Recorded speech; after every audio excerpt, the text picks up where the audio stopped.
అసలు సందర్భం ఏంటి సార్ అసలు? ఇప్పుడు ఈరోజు చంద్రబాబు నాయుడు గారు పుట్టినరోజు. ఈ చంద్రబాబు నాయుడు గారిని టార్గెట్ చేసి చేసి చేసి ఆవిడ అలసిపోయినట్టుంది. లోకేష్ యొక్క స్థాయి పెరిగిందని ఆవిడ గ్రహించింది. గ్రహించి ఇప్పుడు ఆవిడ లోకేష్ని మీద ఎక్కువ పెడుతుంది బాణాలు. మరి దీన్ని బట్టే ఆవిడ ఇండైరెక్ట్గా లోకేష్ యొక్క ఎలివేషన్ని ఆవిడ గుర్తించింది ఒకటి. ఇకపోతే ఆవిడ పుట్టినరోజు లేదు, మరో రోజు లేదు, ఏ రోజైనా కానీ అదే వ్యవహార శైలి.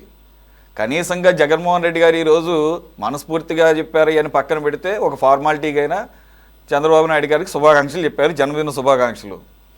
లక్ష్మీ పార్వతి గారు శుభాకాంక్షలు చెప్పకపోయినా నష్టమేం లేదు, కానీ ఆ సందర్భాలను ఉపయోగించుకొని ఈ రకమైన దండకం చదవటం, మరి ఆ దండకం చదవటం వలన ఉపయోగం ఎవరికి? వైసీపీ వాళ్ళకి ఏమన్నా ఉపయోగం ఉందా?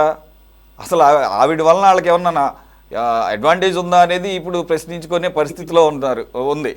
మరి ఆ పరిస్థితి ఈరోజు ఆవిడ ఐడెంటిటీ క్రైసిస్లో భాగంగా మాట్లాడిందని అనుకోవాలా సార్?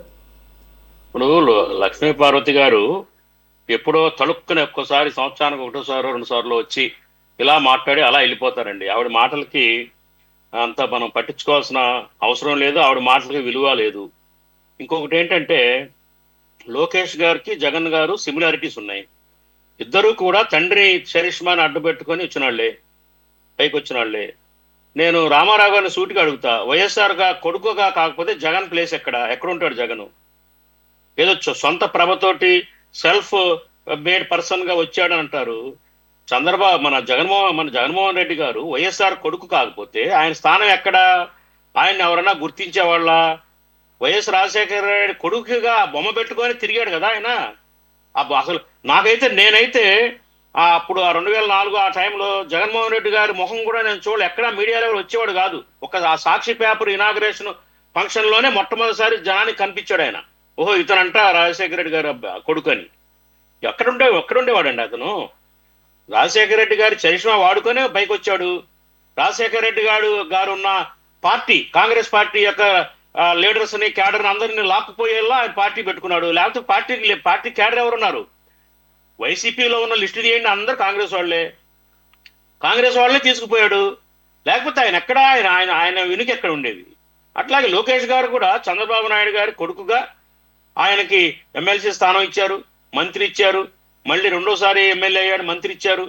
కాబట్టి ఆయన జనరల్ గా ఒక వారసత్వపు పోకడలతోటి ఆయన రాజకీయాల్లో అధికారం ఎలా అడ్మినిస్ట్రేషన్ నేర్చుకుంటూ కాబోయే నాయకుడుగా ఎస్టాబ్లిష్ అవుతున్నాడు. కంపారిటివ్లీ ఇద్దరు ఒకటే ఆల్మోస్ట్ ఆల్. ఇక లక్ష్మీ పార్వతి గారు చాలా మాట్లాడారు. నేను ఇంకా ఆవిడ మాటల్లో ఏనాడైనా మీ నాన్న మేనత్తల్ని ఇంటికి తీసుకొచ్చాడా? పెళ్ళైన కొత్తలో అప్పుడే మంత్రిగా ఉన్న మీ నాన్న తోబుట్టువులు ఇంటికి వెళ్ళాలంటే అర్ధరాత్రి దొంగచాటుగా వెళ్ళేవాళ్ళు, అన్నం పెట్టేవాడు కాదు. ఈ మాట్లాడారు. ఏమండి, నేను ఒకటే అడుగుతా, ఈ వైసీపీ పార్టీలో ఉంది కాబట్టి ఆవిడ, నేను రామారావు గారిని ఒకటే అడుగుతా, లక్ష్మీ పార్వతి గారు పెళ్లి ఎప్పుడు చేసుకున్నాడండి? 11 సెప్టెంబర్ 1993లో.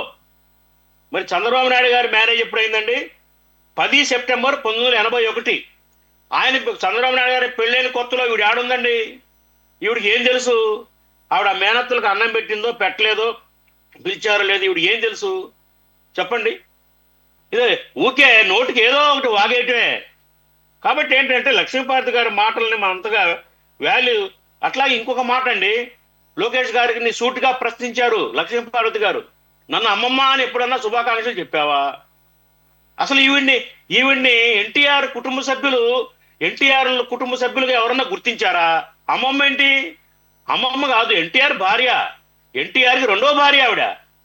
ఎన్టీఆర్కి రెండో భార్యగానే గుర్తించారు. ప్రజల్ని గుర్తించమన్నారు. ప్రజలు కొంతమంది గుర్తించి ఉంటారు, కొంతమంది గుర్తించుండరు. ఆయన కుటుంబం ఏనాడు గుర్తించలా. ఎన్టీఆర్ గారి కుటుంబం, ఫ్యామిలీ మెంబర్స్ కానీ ఏనాడు ఓ బంధుత్వాన్ని కలుపుకోవాలా. అది అటువంటిప్పుడు అమ్మమ్మ అని శుభాకాంక్షలు ఎట్టు చెప్తాడండి? మరీ అత్యాస కాకపోతే ఇది మరీ అత్యాస అండి. కాబట్టి ఏంటంటే నేను లక్ష్మీ పార్వతి గారి మాటల్ని పెద్దగా నేను సీరియస్గా తీసుకోవట్లేదు. మీరు చెప్పిన ఈ టాపిక్ లో ఇంకో ముఖ్యమైన టాపిక్ ఉంది సురేష్ గారు. ఈ ముఖ్యమైన టాపిక్ లో ఏంటంటే అది లోకేష్ గారు ఇవాళ ఒక మంచి ప్రతిపాదనతో వచ్చారు. అది ప్రాజెక్ట్ పునర్విక. ఇది చాలా నేను అప్రిషియేట్ చేస్తాను.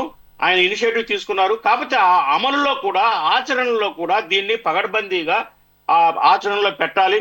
కారణం ఏంటంటే ఈ వ్యాధితోటి SMA spinal muscular atrophy, SMA ఈ వ్యాధితోటి ప్రతి సంవత్సరం భారతదేశంలో 7,000 నుంచి 10,000 వరకు రోగగ్రస్తులు అవుతున్నారు.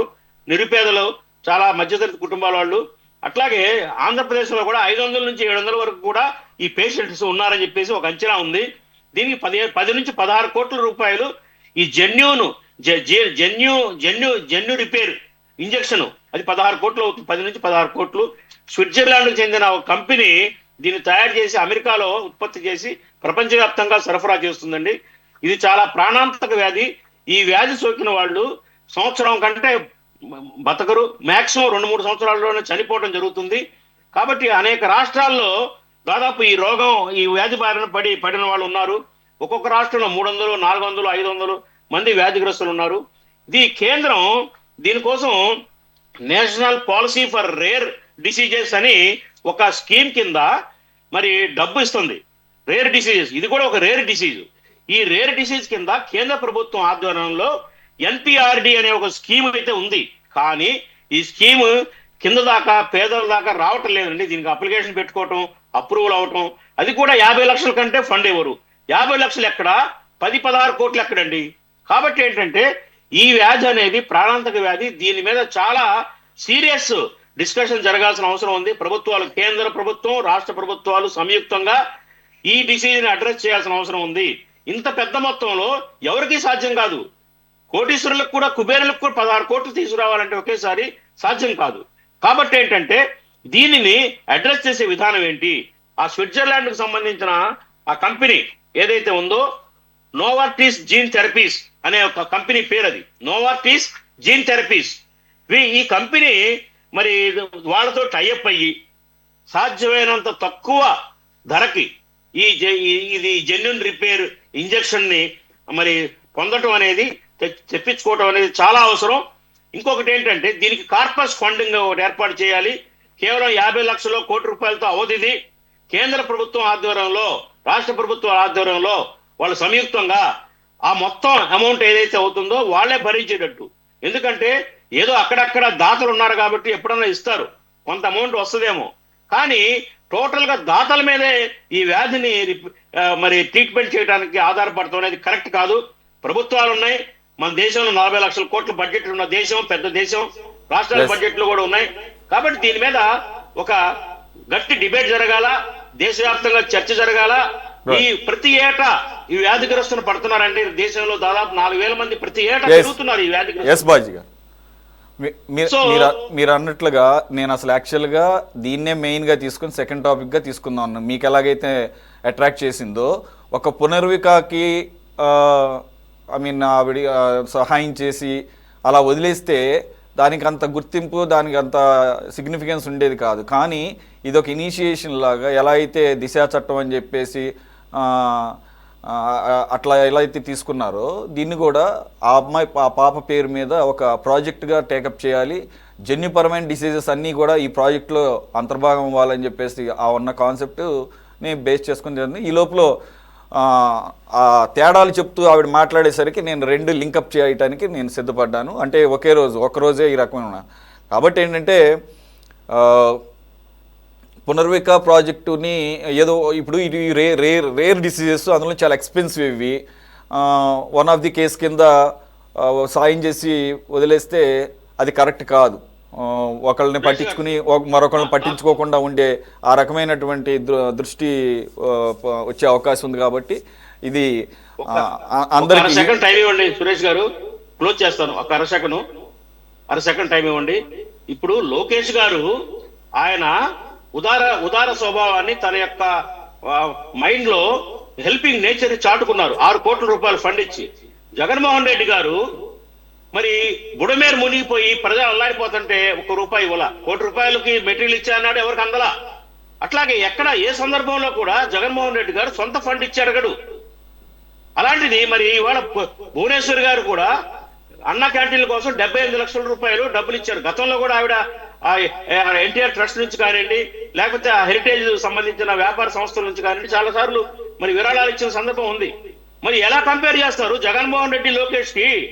కాబట్టి ఇవాళ కంపారిజన్ కరెక్ట్ కాదు, వీళ్ళ విధానము కరెక్ట్ కాదు. కాబట్టి ఏంటంటే నేనేం చెప్తానంటే, నేను లోకేష్ గారిని అప్రిషియేట్ చేస్తున్నాను ఈ సందర్భంగా. ఇది చిత్తశుద్ధితోటి పర్ఫెక్ట్ గా, ఇంకా రాష్ట్రంలో ఇంకా చాలా మంది ఉన్నారు ఈ డిసీజ్ వ్యాధిగ్రస్తులు, ఐడెంటిఫై చేసి వాళ్ళకు కూడా సహాయం చేయాలని చెప్పేసి నేను కోరుతున్నాను ఈ వేదిక ద్వారా. రైట్.